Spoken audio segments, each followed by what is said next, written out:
시청자 여러분 안녕하십니까? 한 주간의 뉴스를 더 깊이 있게 분석하는 전주 MBC 더 체크 이몽진입니다. 먼저 이슈 체크에서는 오는 8월 1일 개최되는 새만금 세계 스카우트 잼버리 최우선 과제인 안전 문제 짚어보고요. 교육 전문직인 장학사 지원율이 예전만 못하다는 내용과 도서벽지 교원의 가산점 폐지 방침 살펴봅니다. 비회원제 골프장의 보유세 강화 소식도 알아보겠습니다. 이어 이슈 토론에서는 저출생 극복 방안 이야기 나눠보겠습니다.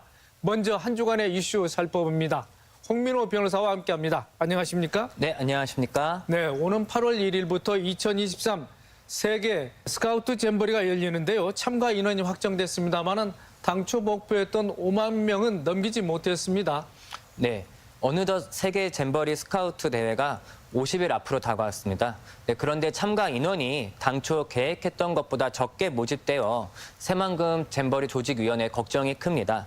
현재까지 모집된 인원은 총 43,200여 명으로 당초 목표했던 5만 명에는 달성에는 실패했다, 이렇게 볼 수 있을 것 같습니다. 조직위원회에서는 한국인 지도자의 참가비 면제라는 좀 금전적인 혜택까지도 좀 했지만은 아직 한국인 지원자들의 좀 참여가 좀 미비한 상황이고요. 더욱이 외국인 참가자들의 취소가 이어지면서 최종 모집은 이보다도 더 줄어들 수 있다, 이렇게 예상되고 있습니다. 네, 새만금에서 개최되는 세계 스카우트 잼버리, 그동안 제기되었던 문제 중에 하나가 배수 문제였는데요. 지난달에도 두 차례 큰 비로 잼버리 부지가 침수되기도 했습니다. 어떤 상황이었죠? 네, 최근에 많은 비가 오면서 새만금에 조성된 대회 부지 일부가 물에 잠긴 모습이 보도된 바 있습니다. 네, 그런데 물에 잠기는 일이 이번이 처음 있는 일이 아니고 사실 비가 오면은 좀 상습적으로 물에 잠긴다라는 점이 좀 우려스러운 점이고요. 또 이번 또 이 스카우트 잼버리 기간에 또 많은 비가 올 것으로 예상되고 있기 때문에 이 부분에 대해 좀 대책이 좀 시급한 상황입니다. 특히 이 부지가 애초에 그 농지를 조성할 목적으로 만들어진 곳이기 때문에 기울기가 거의 없고 또 배수가 좀 많이 시설이 부족한 면이 있어서 좀 여기에 대한 이 부분에 대한 대책을 좀 빨리 마련해야 되겠습니다. 네, 청소년들이 대회 기간이 12일 동안 야영은 할 그런 장소 아니겠습니까? 안전 문제하고 바로 직결이 될 텐데 전라북도도 대책을 내놓았죠? 네, 맞습니다. 이번 대회에 참가하는 청소년들의 안전을 고려해서라도 이런 침수와 폭염 피해 등에 대한 안전 대책 마련이 시급합니다. 현재 내부에 배수로가 설치되어 있지 않은 점도 빈번한 부지 침수의 원인으로 지목되고 있는데요. 이에 전라북도에서는 구조적으로 배수가 잘 될 수 있도록 추가 배수로와 이 펌프장 설치를 좀 완비하겠다, 이렇게 좀 대책을 내놓긴 했습니다. 또 하지만 이거와 별개로 이 폭우를 대비해서 인근 실내 공간에 좀 대체 수경지를 좀 마련을 해야 되지 않냐, 이런 의견도 지금 나타나고 있습니다. 네, 8월 1일에 개최되다 보니까 또 태풍이 북상할 수도 있고 또 폭염 문제도 있고 모기 같은 또 방역 문제에도 좀 신경을 써야 될 것 같습니다. 여러 가지 상황을 감안해서 안전대책을 마련해야 될 것 같은데요. 어떻습니까? 네, 말씀하신 대로 세계 잼버리가 열리는 기간에는 이 슈퍼 엘니뇨 현상으로 폭염은 물론 평년보다 많은 비가 내릴 것으로 예상됩니다. 최근 4년간 부안 새만금 부지의 이 잼버리 기간에 이제 평년을 좀 온도를 따져보면 평균 30도가 넘는 것으로 나타났는데요. 특히 대회 장소가 그늘이 없는 간척지이다 보니 실내 체감 온도는 더욱 높을 것으로 예상됩니다. 이 대회 조직위에서는 넝쿨 그늘을 늘려서 폭염에 대비하겠다, 이런 대안이지만 이것만으로는 좀 현실적으로 적절한 대안이 될 수는 좀 없다고 생각되고요. 좀 그 외에 좀 적절한 대처 방안을 좀 생각해 봐야 될 것 같습니다. 네, 알겠습니다. 다음 이슈로 넘어갑니다. 네, 교육 전문직 장학사라는 그 자리가 있는데요.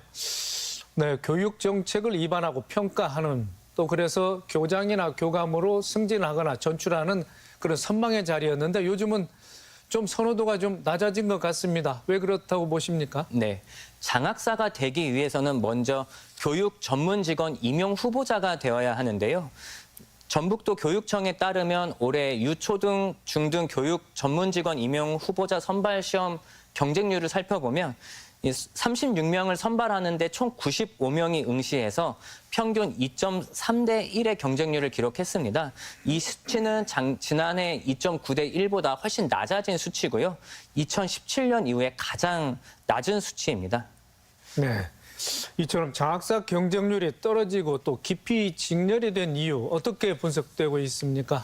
네, 사실 이 문제가 전라북도뿐만의 문제는 아닙니다. 이 전국적으로 진보 진영 교육감에서 보수 진영의 교육감이 당선된 이후에 각종 새로운 정책이나 이런 것들이 쏟아지면서 장학사들의 좀 과중한 업무가 많은 부담이 되고 있다. 이것이 좀 주된 원인으로 꼽히고 있습니다. 또 과거에는 장학사나 연구사가 되면 상대적으로 빨리 승진할 수 있다. 이런 점들 때문에 인기가 높았지만 최근에는 뭐 과중한 업무나 교권 추락으로 인해서 학교를 떠나는 젊은 교사가 많아지고 이런 장학사의 인기나 이런 교장이나 교감에 대한 이런 인기도 좀 많이 떨어졌다라는 것이 원인으로 꼽히고 있습니다. 네. 최근에는 또 젊은 교사들의 퇴직 규모가 역대 최대라는 이런 지적도 나오고 있는데 이와도 또 무관치 않은 모양입니다. 네, 맞습니다. 사실 젊은 교사분들하고 얘기를 해보면 과거에 비해 이 교사의 직업 만족도가 매우 떨어진다는 것을 좀 피부로 느낄 수 있는데요. 아무래도 학생 인권이 신장되면서 상대적으로 좀 교권이 추락했다라는 지적이 많고요. 또 예전에 비해 일부 학부모들의 악성 민원도 많이 늘어났다. 이런 원상을 좀 사고 있습니다. 또 연금 측면에서도 이 교육 공무원의 연금 제도가 몇 번의 이제 개혁이나 변화를 거치면서 공무원들의 실질 연금 수령액도 많이 낮아졌습니다. 워라밸을 중시하는 이 사회적 경향이 우리 사회 전반에 좀 스며든 것도 영향이 있습니다. 이 젊은 교사들이 관리자가 되어 보다 높은 책임을 지는 것을 부담스러워하기 때문에 굳이 승진을 위해 노력을 기울이지 않는다. 이런 점들까지도 좀 연관을 지어볼 수 있을 것 같습니다. 네. 또 다른 얘기입니다만 요새 교육계 화두는 또 승진 가산점제입니다. 농어촌 지역이나 도서벽지에 근무하는 교원에게는 승진 가산점이 그동안 주어졌었는데 전라북도 교육청이 이 승진 가산점제를 축소하거나 또 폐지하려는 그런 움직임을 보이고 있습니다. 어떤 이유가 있습니까? 네. 최근 교사들은 이 단위가 큰 대규모 학교나 학년 내 담임을 기피하는 현상이 좀 만연합니다. 이런 분위기를 바꾸기 위해 전라북도 교육청이 인사제도를 전면 개정할 예정인데요. 이 과거에는 농어촌 지역에서 근무하는 경우 가산점을 좀 주었습니다. 앞으로는 이 농어촌 지역에 대해 근무하는 가산점을 폐지하는 대신 신설 학교와 대규모 학교에서 근무하거나 담임교사, 보직교사를 맡는 경우 가산점을 주는 규정을 신설하기로 지금 하는 것을 검토하고 있습니다. 최근 기피하고 있는 담임교사, 이런 보직교사, 이런 것들에 대해서 제도적인 혜택을 주겠다, 이런 의도로 보입니다. 네, 그렇다고 보면 농어촌에 근무하는 교원들은 당연히 반발하고 있을 텐데 좀 합의점이 필요한 것 같습니다.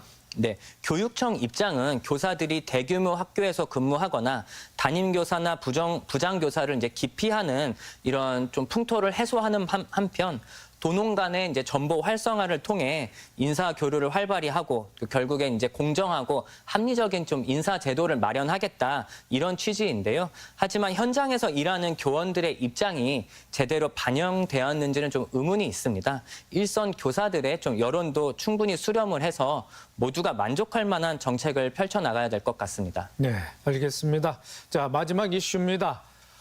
정부가 상한없이 비싼 코스 이용료를 받는 비회원제 골프장에 대해서 보유세를 강화하기로 했습니다. 그 배경을 좀 설명해 주시죠. 네. 올해 7월부터 이용료가 비싸고 이제 실질적으로는 회원제처럼 운용하는 이 대중 골프장에 대해서 보유세 부과 기준이 좀 강화될 것이라고 정부가 밝혔습니다.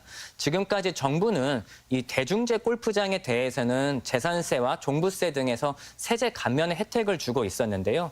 그런데 대중제 골프장이면서도 실제로는 비싼 이용료를 받거나 콘도 이용자들에게 우선권을 제공하는 등 실질적으로 회원제로 운영하는 골프장들에 대해서는 이 대중제 골프장으로서 받는 세제 혜택을 줄이겠다 이렇게 결정한 것입니다. 네, 지난해 행정안전부가 기존의 회원제와 대중제로 구분됐던 것을 회원제, 비회원제, 대중형으로 좀 세분화했습니다.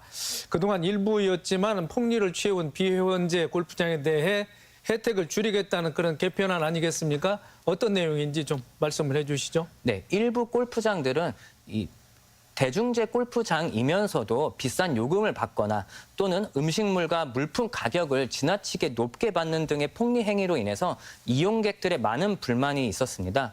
이번 개편안을 통해 비싼 골프 이용료를 받는 회원제 골프장에 대한 보유세를 강화하기로 한 것이고요. 이 대중형 골프장을 표방하면서도 실질적으로는 회원제 골프장으로 운영하는 것에 대해 회원제 골프장과 같은 보유세를 부과하겠다는 것입니다. 네. 전라북도 지역에는 대중형 골프장의 비율이 73%입니다. 그렇지만 이제 전국 꼴찌라는 기사도 있습니다.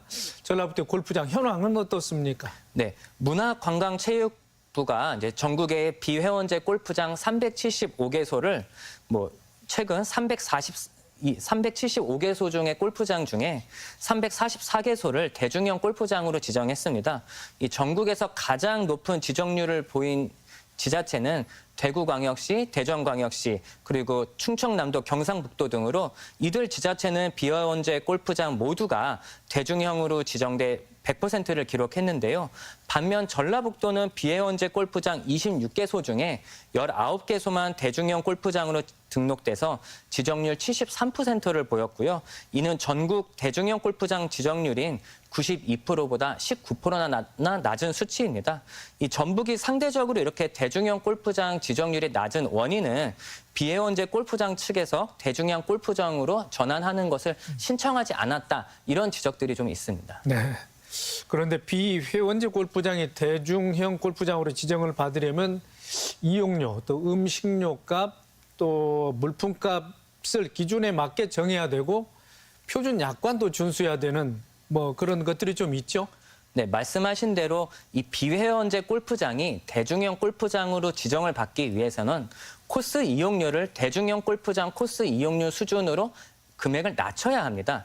예를 들어 봄 같은 경우에는 평균 코스 이용을 주중 18만 8천 원, 주말 같은 경우에는 24만 7천 원보다 낮게 책정을 해야 하고요. 또 음식물이나 물품을 구매를 강제할 수 없고 또 금액을 지정해서 받아야 하거나 예약 취소 시에는 위약금 부과 기준을 좀 세분화하는 이런 골프장 표준 약관을 준수해야만 합니다. 하지만 그렇기 때문에 이 전북이 대중형 골프장 지정률이 낮다라는 것은 곧 타 지역보다 골프장 코스 이용 요금이 좀 비싸다 이런 뜻으로 해석될 수 있기 때문에 도내 골프장 이용 요금에 대한 개선이 필요하다 이런 지적도 있습니다. 네, 코로나19 때 오히려 골프 붐이 불면서 골프장들이 유리 없이 호황을 누렸습니다. 부킹 전쟁도 있었고요. 이용객들의 많은 불만이 샀는데 이번을 계기로 해서 차제에는 골프장들의 자정 노력도 좀 필요한 것 같습니다. 네. 코로나로 인해 골프계에 많은 호황이 좀 일어났었습니다. 주위에 젊은 층에서도 많은 관심을 갖고 골프를 시작을 했었는데요. 그러나 최근 이제 기사나 주위에 이제 소식을 접하다 보면 비싸진 골프 이장 요금 요금 때문에 많은 분들이 골프계를 다시 떠나고 있다. 이런 얘기들도 많이 좀 들리고 있습니다.